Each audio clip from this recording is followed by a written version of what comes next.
Hello, this is the Demographics Decoded podcast with me, demographer Simon Kuestenmacher. And me, Michael Yardney, property and wealth creation expert. And this is the podcast where we unveil the trends shaping our future. Now, in the ongoing series that we're talking about the various generations, today Simon and I are going to shine a spotlight on Generation X.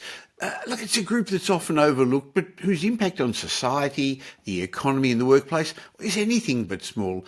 And this is a continuation, as I say, of the series that we've had a couple of shows already. And if you haven't already had a chance to watch those, go back to YouTube or your favourite podcast app and have a listen to the first one in this series. And we're going to be continuing it on. But I believe this information is really essential for employers.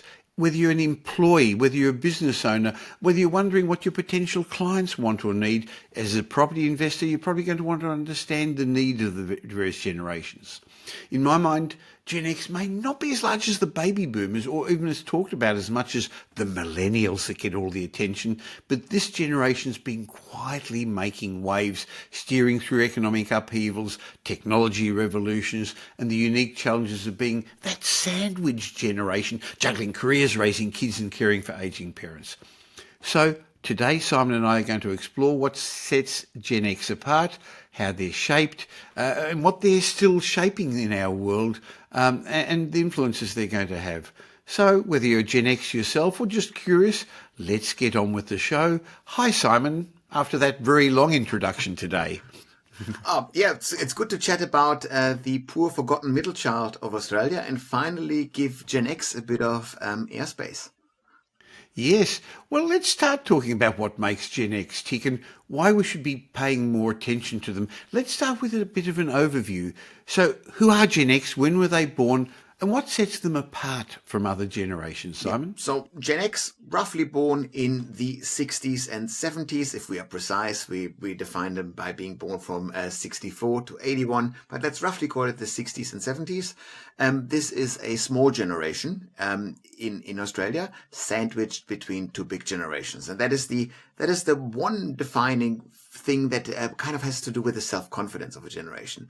It's a generation that always feels overlooked because it has been overlooked quite significantly because the two big fat consumer cohorts traditionally were on the left and right of them in form of the millennial and baby boomer generations.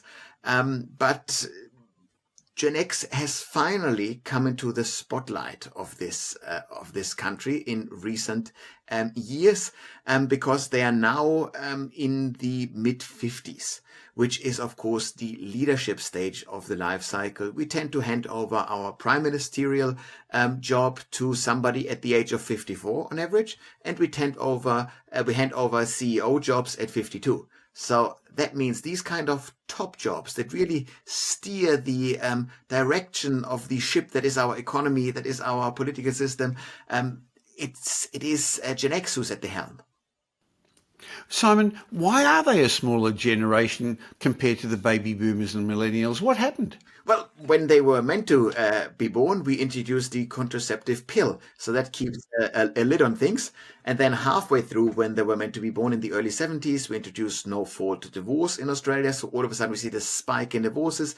Relationships that would have potentially added another kid get broken up. So they don't add siblings to those relationships. And then, of course, we had the 70s as a decade with super low migration intake. All the while we have high migration before and after that. So you end up with this small underdog of a generation. So they're, about 17% of the population at the moment? Would that be about right? Yeah, something like this, yeah. But they'd probably make up a bigger percentage of the workforce. Exactly, because big parts of the baby boomer generation are already out of the workforce, the older generations anyways. So they are more important. They're the second biggest cohort in the workforce at the moment after the millennials. But they're now making up increasingly the lion's share of the leadership positions. In Australia, we are now in a position where every state premier is a Gen Xer. With ScoMo, we had a prime minister who was an Xer for a bit. We now reverted back to a baby boomer with Albanese, but that might change again after the next election. But the idea there is that we are pretty clear that Gen X is in the top jobs. And so So, despite their smaller size proportionately, they've got a disproportionate impact in society, in the workforce, and in influencing us. Would that be a fair assumption? absolutely, they have leverage. They make decisions. And so therefore it is absolutely crucial to understand the values of Gen X. If you want to do a bit of forecasting, if you want to understand a bit how Australia might change in the coming decade or so. Well, in previous episodes, we discussed how your childhood things that you influenced you when you were young affected the way you act when you become an adult and get into the workforce. So what were the influences that shaped the work ethic, the approach to career, the approach to life of Gen Xers, Simon? Yeah, so Gen X was the first generation in Australia ever where both parents worked. So it's the first generation that thinks it's normal for women to be part of the workforce. But also when we sent the moms of Gen X into the workforce, we didn't have a nationwide childcare network established just yet. So that means that Gen X de facto is the only generation in Australian history that grew up essentially unsupervised. They came home after school to an empty house. They were called the latchkey generation every now and then, who were raised by afternoon television. And their parents had them, because they had to work, they had them on a very long leash. They said stuff like, yeah, just come back home when the streetlights turn on, or don't, we don't care. So this turned Gen X into a very self-reliant, pragmatic, and may I say, somewhat cynical generation.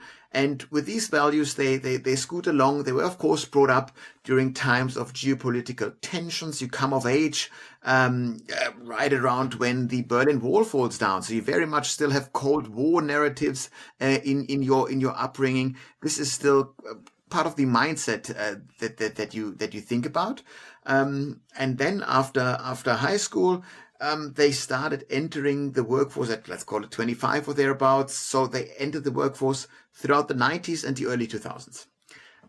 Well, interesting, the workforce before them with 80s was the greed is good society, or greed is good times. But I believe that the Gen Xers also put a lot of emphasis on financial freedom, financial independence. And I read that one of their concerns is not having enough money to live comfortably in their retirement. Exactly. So Gen X still got a bit of the Gordon Gekko greed is good type narrative. They still have this in the system, but all the while they saw their parents work themselves to death. And so they also think, yes, greed is good, money is good, but they also think work-life balance is absolutely important. So the desire for money and wealth gets softened, and they are much more focused on family. They think there must be a way of becoming more involved parents, because they had uninvolved parents as a generalization. So they're balancing these things. So they're not on either extreme, but they are very much in the business of having their cake and eating it too. And they're sorting this out, and in some ways they're failing. I'm always saying the dirty fantasy of Gen X at the moment is the 4-day work week that is being pushed by Gen X. The idea, of course, is, hey, we can be just as productive by working a day less per week. We therefore get the same money for it, have another day just to do whatever we please. That's marvelous for work-life balance. I have my doubts about that. We discussed it in previous episodes, that my main underlying reading of the future of Australia is that we are running out of workers. So the workforce is short-staffed. And in times when you run out of workers, what do you do to your existing workforce? You work them to death. And so this is not the decade to call for work-life balance. I think the trend goes the opposite direction. There's always, of course, the fantasy that, technology, AI can free the workers and can then actually ensure that they have more spare time. But looking back at historical data, all the improvements of productivity did lead to somewhat higher wages, but they did not lead to more spare time. We work more than ever before. So I don't see that translating. So I'm very pessimistic about Gen Z's fantasy of work-life balance, but they have another pet project that they're pushing that I'm super optimistic about, and that is gender equality. So it's the first bunch of people that saw moms go to work at scale. And so they think it's normal for women to be part of the workforce. And now that they are at the top jobs, they will be pushing work-life balance unsuccessfully, but they will be very successfully pushing gender equality. Work-life balance is interesting because I remember when computers came out, people were saying, oh, they're going to do all the work for you and you're going to be able to sit on the beach and you're only going to work 2-3 days a week. It doesn't seem to change, does it? That we keep seeming to fill our days with work. But there's all this rapid changing technology and AI. The younger generation sort of grew up with a phone in their hand. How are Gen Xers adapting to these rapid changes in technology? Yes, so Gen X grew up with computers. So they were not the first generation to get computers. That was baby boomers, but baby boomers got it at a small scale. So it was pretty normal when you started your career in the late 80s, which is when the first Xers would have started their careers, to have computers in offices and so forth. And then fax machines, the speeding up of communication. And so, of course, they got totally used to television as having somewhat of an access to global information. And because they entered the world of work with this technology, the world of work then dragged them along by introducing the internet at some point, introducing mobile phones, clunky mobile phones, then laptops, then speedier mobile phones, and so forth. So Gen X adopted beautifully to all of those things. They weren't necessarily the main drivers of this. They got swept along, but they adapted wonderfully, and they will do so with AI and so forth as well. Now, interestingly, we've spoken about how our early childhood experiences shape how we think about all sorts of things.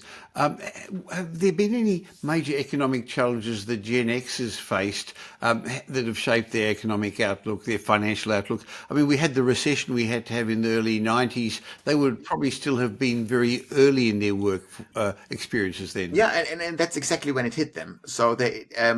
in a sense, they had a economic shock early on in the career.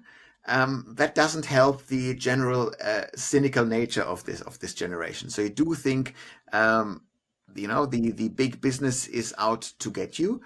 This is a generation that very much has the tall poppy syndrome. Big is not beautiful. Increasingly with Gen X, they do think that they're being, just used as a small wheel in this big satanic mill that is the economy. So that shaped them. And after that, though, after the initial hard baptism of fire in their working career, they did have strong growth for 2+ decades, and that helped them along. So that meant we have not as high as a home ownership rate as the baby boomers had at the equivalent ages, but they have a higher home ownership rate than millennials. So yet again, we find them in all those statistics. We find them exactly where we would expect them to be, beautifully in the middle between boomers and millennials. It's where they belong. So where do they fit in the housing market at the moment then? What sort of housing are they requiring? Yeah, so Gen Xers at the moment still have kids that are financially dependent on them. So they are the most likely generation to make bankers sleepless nights. Because they probably overextended their mortgage during the low interest rate years in the pandemic to either upgrade their family home or to renovate the family home. And all the while they have those high costs of the mortgage. They still have financially dependent kids. And now, bit by bit, year after year, more and more Gen Xers have to take care of their aging parents, either in a financial sense or in a caring sense, which then translates into a financial impact because you need to minimize the time spent at work to a certain degree, at least in some households. And so that means you need to tighten the belt, and they are truly burning the candle from three ends. It's an odd candle, but so you have costs at three major factors. So if something goes wrong, if one of the Gen Xers in a household loses their job, gets injured, these can have severe impacts. So it is going to be a very tough and tight financial decade for Gen X. Good news is they're now in the top jobs. They're now drawing high incomes. And in about 10 years, when they stop caring for their aging parents because they died, at the same time, they have their kids stopping to be financially dependent on them. All of a sudden, they will swim in money. But that's a decade out. And so all of those bad things stop at the same time. Kids move out when they pay off the mortgage. Parents die when they pay off the mortgage and when the kids move out. So all of a sudden, in about 10 years' time, Gen X will be awash in cash just before they reach retirement. Having said that, I'm finding with our clients at Metropole that a lot of Gen Xers are very interested in investing in real estate. They're responsible, they're reliable, and that they can see the challenges of their financial future. And I think they recognise they've actually got to take it into their own hands, Simon. Absolutely. And this is where we haven't mentioned just the main nature of Gen X. They are a very pragmatic generation. So in terms of dealing with Gen Xers, be this your boss, your client, your member of parliament, they are, as a whole, a much more pragmatic cohort than the previous politicians. So in previous generations, and now actually with millennials as well, you get away with quite a bit of fluff. You can talk about values, moralistic narratives. You get away with just a bit of fluff, flowery language. Not with Gen X. They research every feature of every leaf blower they purchase to death. So please stick to the facts. Data, features, that is the way to a Gen Xer's heart.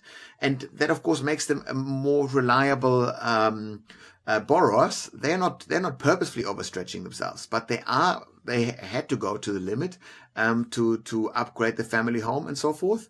And it'll be just fine as long as nothing major happens. But who knows?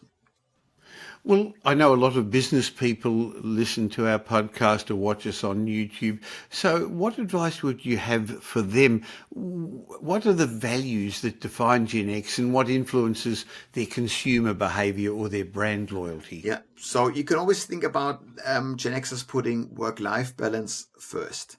So if there is a way that you can offer Gen X a bit more quality of life, they'll take it. So the whole obsession with lifestyle preferences, a heavy focus on lifestyle, on having a nice life, that works well with Gen X. That's absolutely crucial to them. They will not work themselves to death. So they will favor anything. Well, if you think about this from a policy perspective, will a Gen X boss be more likely to force you back to the office or to have a bit more of a flexible approach?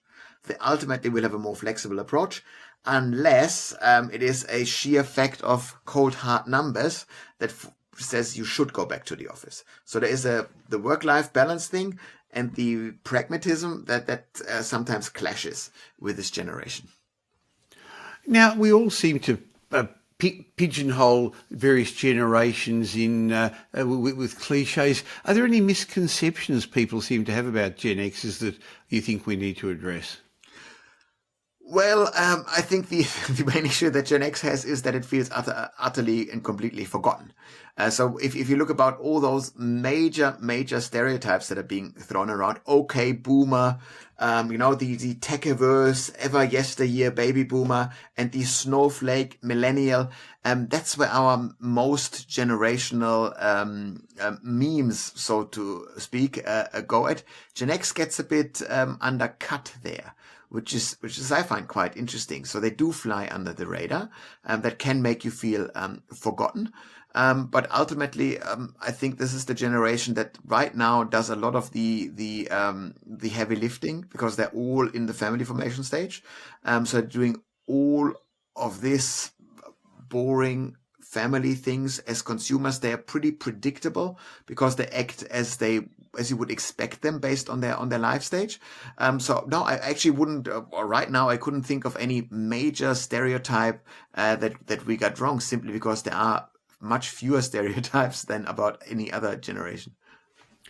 How about talking about mental health and wellness and their own health? Are there anything in particular we should understand about Gen Xers, considering what you keep mentioning, that they've got these demanding roles from all directions, work, home, parents, kids? How are they coping? Yeah, well, according to statistical data, they're coping well. But there's a bit of a caveat to this, is that among Gen Xers, the whole idea of mental health has kind of sort of settled.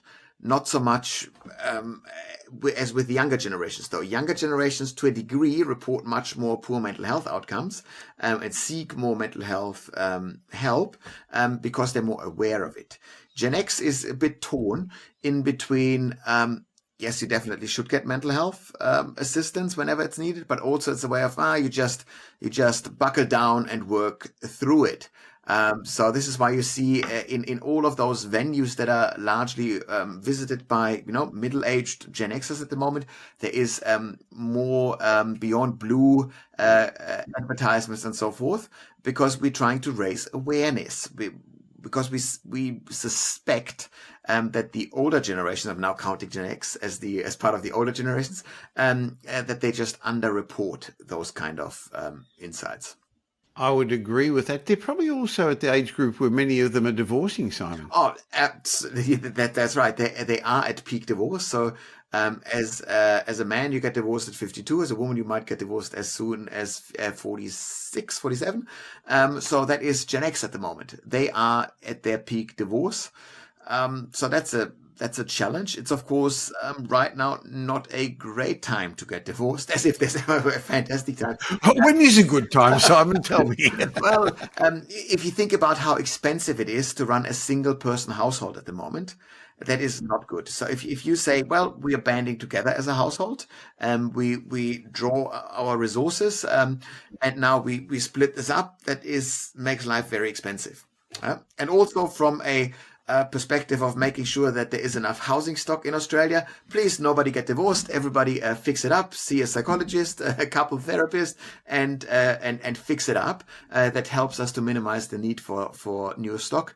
But in all seriousness here, divorce is peaking with Gen X. Add on, and this is of course linked to those pressures that you have. It is a difficult time of the life cycle, because quite often just before you hit these peak divorce years, while your kids are younger and still have an interest in you, you tend to go to cruise control in your career. You're not really pushing for the next promotion as hard and so forth. And then now Gen X is out of this. They have teenagers who find them terribly boring. And so now it's time again for Gen X to push for the next career move. And then that can again create a bit more conflict on the home front and so forth. So dear Gen Xers, please be highly aware of these challenges. It might not be that your relationship is utterly and completely irreparable, but it might be a case of just lots of those pressures of life working against you at the moment. And with a bit of a proactive approach, these things can hopefully be patched up. Now, for those people in business or marketing who want to approach the Gen Xers, I believe that they're also, as we've already said, reasonably tech savvy. So a lot of Gen Xers get their information from websites, from YouTube, from Instagram, compared to maybe the older generations before them who used to read things or read newspapers. Yeah, and Gen X at the moment is a great cohort of all places on TikTok. Simply because TikTok is, of course, the platform for the young teenagers, and their parents are Xers. And we see the classical strategy of parents following the social media platforms of their kids to kind of see what's out there, to be, have a bit of level of control or illusion of control there. So TikTok is very much a Gen X, and especially a female Gen X platform. So if you want to reach Gen X women, TikTok, surprisingly enough, is the place to be. Funny about that. What about involvement in community and volunteer activities? Do they have time for that? Well, they don't have time for it, but they are now at there are 3 peaks to volunteering in your life. And they're in the middle peak. So you first get peaked at volunteering in your late teenage years when your school forces you to volunteer. You then your volunteering peaks in your mid to late 40s when your kids' school forces you to volunteer. And then your volunteering peaks in your late 60s when you actually want to volunteer. And now a lot of Gen Xers are being forced to volunteer on top of their already busy schedule. So this is yet another pressure point. There's no respite for Gen X in this decade. Interesting. Now, I want to ask you another question about Gen X, but before I do, I want to remind our listeners or our viewers that if you're enjoying this information, please go back to whichever podcast app or YouTube you're watching this on, subscribe to the Demographics Decoded show so that once a week you get the information from Simon and me. And if you haven't listened to the previous episodes, we only started this show a couple of months ago, there's lots of great information there. And if you are an employer or an organisation that needs to understand these things, Simon, that's what you specialise in. I know that, and we'll leave a link in the show notes to the demographics group, because you spend your day educating organisations and employers on how to deal with their staff or their clients or their team members. It's crucial to understand those intergenerational differences at the moment, because there is so much potential for misunderstanding. And if you don't get those communications right in your organization, all you do is that your workforce hates each other or thinks that younger or older generations are morons. And that's not helpful for anyone. We want to make sure that people understand where other generations come from, because people literally view the world from a perspective that is different to your own. And I think if we understand each other a bit more, we can get along better, we can form more efficient teams, we can create more effective ways of politicking. All that stuff is ultimately only helpful. Well, I find these series that we're doing very helpful myself also, because really most people think differently to us when you consider that. So there's different ways we take in information, and they're not crazy just because they're a different generation. So if you'd like to have Simon speak to your organisation, I'll leave a link in the show notes and have a chat with Fiona about getting Simon to help you. But just to finish off then, Simon, looking forward, what do you think will be Gen X's legacy? How will they continue to influence the world as they move on into their later years? Exactly. So they still got quite a bit of working life ahead of them. Some of them might be counting down already the days until retirement. But ultimately, we'll see more Gen Xers than previous generations work longer, because a higher share of them is in jobs that allow them to work longer. So more Gen Xers are in knowledge jobs than baby boomers, so they can work a bit longer, since those jobs aren't as demanding as the job of a bricklayer, at least not physically. So that means we'll see them hanging around for longer. That means the Gen Xers won't be downsizing all that soon, because they still need the home that they have to be in reasonable distance to their to the place of work. But I would suspect that Gen X is more likely to downsize than baby boomers or any other generation, because they will view this from a much more pragmatic sense. And once you look at your retiring decisions from a pragmatic sense, you go, well, I'm aware that I better end up in my golden years in a walkable community. And in order to have a established friendship circle and a routine there, I better make my way into that kind of walkable community, be this a retirement living facility, be this just a walkable suburb. I might as well make the move in my early 70s. And then establish a network there. So I think that these kind of movements will become much more common by Gen X than previous generations. So we might see them actually downsize at a higher rate than older cohorts. Well, in summary then, Gen X might be that smaller sandwich generation, but at the moment they're in great positions of power politically, economically, and so it's important for you to understand that. And next week, Simon, I'd like to keep working down through the generations and have a talk about the millennials. They seem to get more than their share of attention somehow, don't they? That's it. We will be unpacking the millennial snowflakes, so to speak, next week, and we will be we'll be having a bit of fun with millennials. And they are, of course, the biggest generation in Australia now and in the coming decade. So not understanding millennials is quite a mistake as well. Well, look forward to catching up with you again next week. Thanks for your time, Simon. It's been a pleasure again. This Demographics Decoded podcast has been brought to you by Metropole Property Strategists. We provide a complete range of services to help our clients safely create intergenerational wealth through strategic property and wealth advice.